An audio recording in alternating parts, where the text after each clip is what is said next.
What was your local independent record store growing up? The first record store I ever went to was called School Kids Records Annex, and that was in Ann Arbor, Michigan, and I was probably about 12 or 13 years old. I also frequented the Tower Records, and eventually School Kids Records closed, and I spent a great amount of time at a store called Encore Recordings or Liberty Street Records. I also patronized a place called Wazoo Records and a place called PJ's Records. Some of these places remain, most of them in fact, fortunately, and I have many friends that have worked or work at all of them.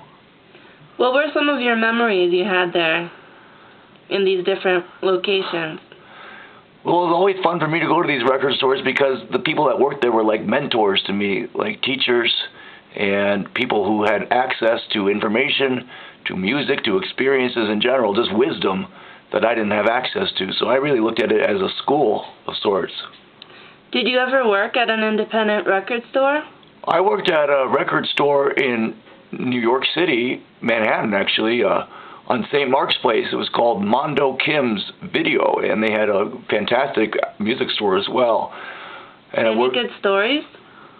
Well, I got fired from there for stealing, and I had a very bad feeling about the whole thing, and I really apologized to the store and to Mr. Kim and to all the other employees that worked there. I feel terrible about it, but I did get punished for it and lost my job, and it was a very hard time for me, but I also got mugged at the same time when I had been working there, so I think karma paid its due. Mugged at knife point at the 3rd Avenue L train stop.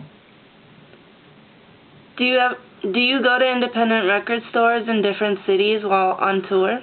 Yes, when I'm on tour, I love to go see what record stores are available, whether they're independent, whether they're chained. Anyone who's selling music is doing something that I can support and I'm excited about. I actually just went to an amazing record store in Knoxville, Tennessee called the Disc Exchange, and it just blew my mind. And I had never been there before. I had heard a lot about it, and to finally actually see it was just very inspiring. What is the last CD you bought?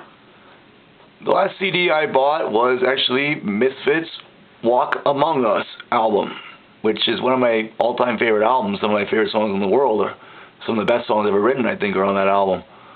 But I hadn't owned a copy of it in many years. The songs just lived in my head. I didn't even need to listen to it, or so I thought. And I bought it again, and it was mind-blowing. Are you a vinyl collector?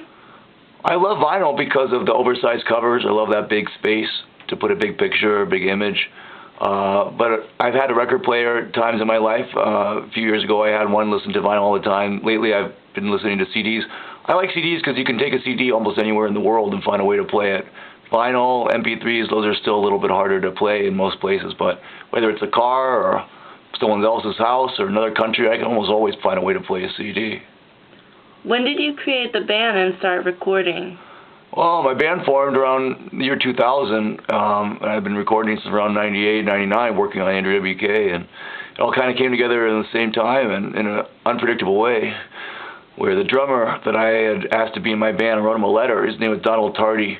He plays drums in a band called Obituary, and they had been taking a break from touring, so I asked if he'd be in my band. I never met him or talked to him before and never expected to hear from him, but he wrote back and said yes, and then he basically formed my band. I hadn't met my band until the first day of our video shoot for Party Hard, and I just had faith that it was all going to work out, and lo and behold, somehow it did. What is your inspiration? Why do you do what you do? Just to make people feel good, to make people feel. Who or what influences you now? Life itself is the greatest influence, and the chance to live it and have as much fun as you can and do something that feels challenging and rewarding. I don't know, just have some fun, have some fun, and have some fun, have some fun, have some, have some fun, have some fun. Have some fun. If you have some fun, you will be the lucky one. You will be the chosen son. Oh, daughter, have some fun. What has been your biggest challenge as an artist? I don't know how to answer that. I don't have an answer for that one. What don't you leave home without?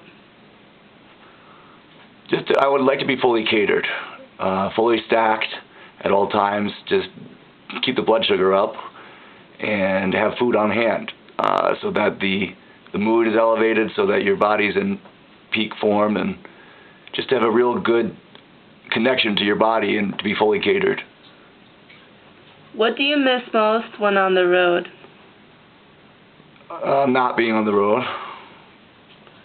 What do you look forward to when on the road? Not being on the road. No, I'm just kidding. I actually love traveling. Everything about it. I love hotels. I love buses. I love airports and airplanes. I love the contrast. I love also going home and then wanting to go back out. It's the diversity of experience that makes it fun and makes me able to appreciate it more. That's it. Thank you. Thank you.